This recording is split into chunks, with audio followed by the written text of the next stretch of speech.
நான் கோயில்ல நாயனை வாசிச்சு இருப்பேன். சாமி கும்பிட வரவங்க சம்பிரதாயத்துக்கு கொஞ்ச நேரம் நின்று கேட்டு போயிடுவாங்க. இன்னைக்கு சபையில நாயனை வாசிக்க வச்சு ரொம்ப பெருமைப்படுத்திட்டீங்க.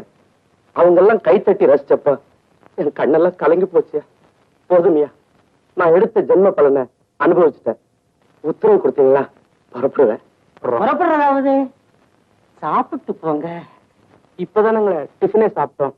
மணி 9 சில்லறதானே ஆகுது. ராத்திரி 12 மணிக்கு பயங்கரமான மிலிட்டரி சாப்பாடு இருக்கு. நம்ம ஆட்கள் பஸ் ஸ்டாண்ட்ல காத்துட்டு இருப்பாங்க. ஆட்க தானே, அவங்கள பாத்ரூம் வசதியோட ஒரு இடத்துல செட்டப் பண்ணிட்டேன். மேலும் சபா கச்சேரிகளுக்கு 4-5 தேதிகளுக்கு உங்களை கேட்காம கமிட்மெண்ட் பண்ணிட்டேன். மன்னிக்கணும்.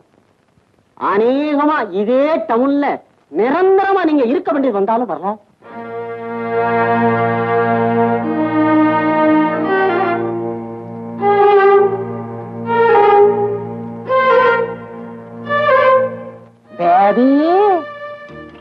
இத வந்துட்டு மாமா.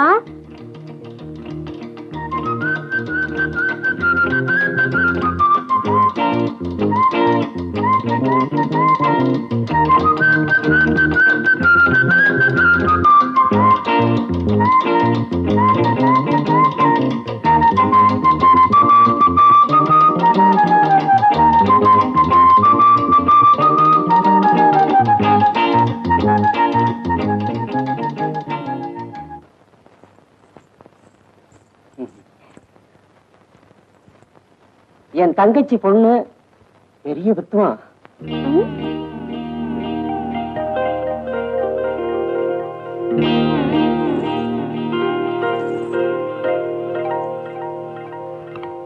தாம் தையிட தை, தாம் தையிட தை, தாம் தையிட தை.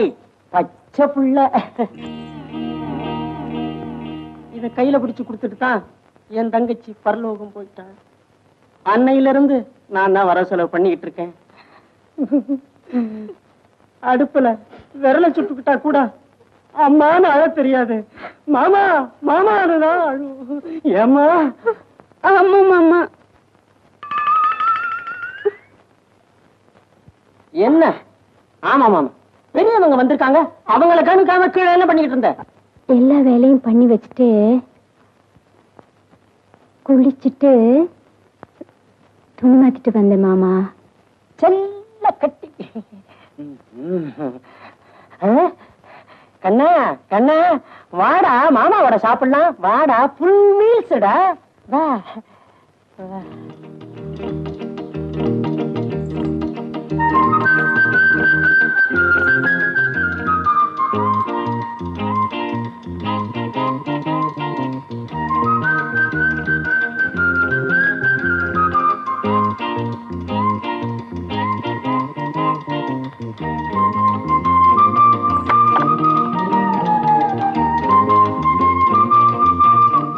என்னங்க,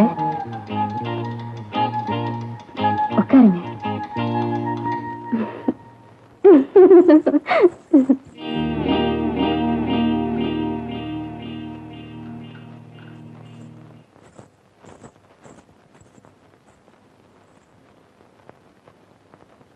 உட்காருங்க.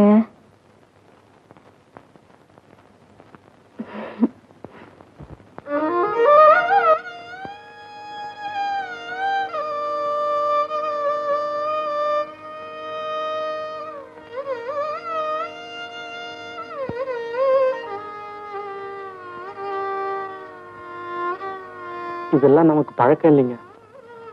பழகிக்குங்க, சளிக்கு ரொம்ப நல்லது.